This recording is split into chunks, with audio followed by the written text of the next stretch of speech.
السلام عليكم يا بنات. ولما يبدأ عندنا كسكسي بالحوت غداء معناها تجهيزات من الفجر. من أسماك ليبيا أخذت الشولة، درت لها الليم القاروس والتوابل. استخدمنا توابل آسيا الغنية عن التعريف. الحوت ما يبيش هالباء، الثومة الجافة والفلفل الأحمر متاعهم وكمون الحوت. هتنبوا الكثير من الثومة الحية. تبلوا الحوت يعطيكم بنة هلبة جميلة حتى لو كان طبعا كسكسي. أسماك ليبيا يا بنات غنيين عن التعريف. ليبي بامتياز، المقر متاعها أو المصنع في الخمس. أيادي ليبية، طرق حديثة لتخزين الحوت دون ما يفقد فيتاميناته وعناصر الغذائية المهمة. وهذه حاجة هلبة جميلة. بعد ما طابت المرقة صقطنا هدوك حويتاتنا وخليناهم 7 دقايق بس. وتينا الكسكسي على جنب، درته بملح الهملايا شوية زيت، وبعدين باش نحطوه في وسط هذاك الكسكاس بعد ما نحبب. بعد ما بوخ التبويخة الأولى حطيناه في وسط نجرة وبديت نضيف عليه في المرقة والدهان نشربها كلها وطابع لنار هادية. ضيفوه تعاودوا تضيفوه تعاودوا، تعرفوا يجي زي العسل يطيب في وسط ميته ومرقته. شرايح الحوت المرلوت وما يسمى بالميرنا، شريحة كبيرة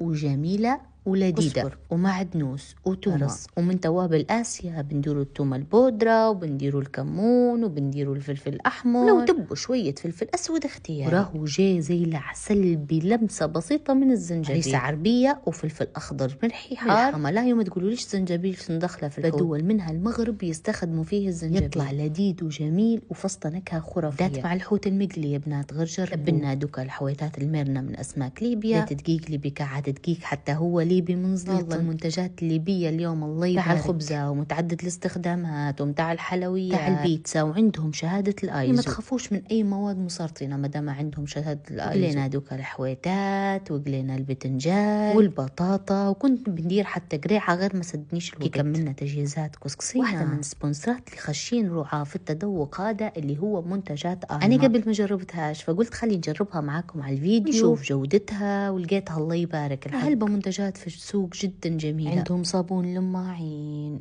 ومطهر وزيل الدهون، صابون اليدين والحوايج وكل شيء تقريبا، يعني المواد التنظيف كاملة بجميع روائحها كلها عندهم جميلة وتدوم تبارك الرحمن. وعندهم منتج واحد أنا مجرباتها قبل اللي هو الصابون متاع القطوصة، كان تعرفوه اللي رغي. مش مجرباتها في حوشي، نشبح في ماما مرات تشري فيه، استخدم فيه في حوشنا هلبة بنين وناعم على اليدين. طريقتها حلوة بالذات للأطفال، يطلع لهم رغوة طول واقتصادي. بالنسبة للصابون الحوايج عندهم جميع الأنواع حتى متاع العبايات، وأكثر ريحة حسيتها مشت معاي اللي هو الأزرق. كملنا رعاتنا وانطلقنا لكوجينة مماش. طبعا فرع الاتش تي مول تبارك الرحمن عليه المكان. نحب الحق السوق، ولما نخش لا كأني خشيت لي حوشنا كبير وواسع وممرته واسعة ومعاك. حطينا أسماك ليبيا وحطينا دقيق ليبيكا وتوابل وبقوليات آسيا، مواد تنظيف من ألمان. طبعا كيلة معانا في سوق مماش في كل وقت. بدينا في توزيعات الرز، وهذه أحسن حاجة بديت نصب ب3. شوفوا تعودت يا بنات ومرات بالأربعة، أسهل طريقة في التوزيعات. وبعدين حطينا هيك البطاطا والبتنجان وقطعة فلفل، حتى هو الفلفل الحار قليته لكن ما صورتهاش. بعدها جه دور الحويتات الباهيات. بدينا في توزيع الشولة اللي كانت بنتها هلبة جميلة، مش زفرة أمال الميرنا تبيلتها تحفة. كانوا حاضرين يا بنات يعطونا رايهم في الموضوع. الأطفال يحبوا الحوت الله يحفظهم إن شاء الله. وهذا كان تذوقنا، والسلام عليكم وتصبحوا على خير.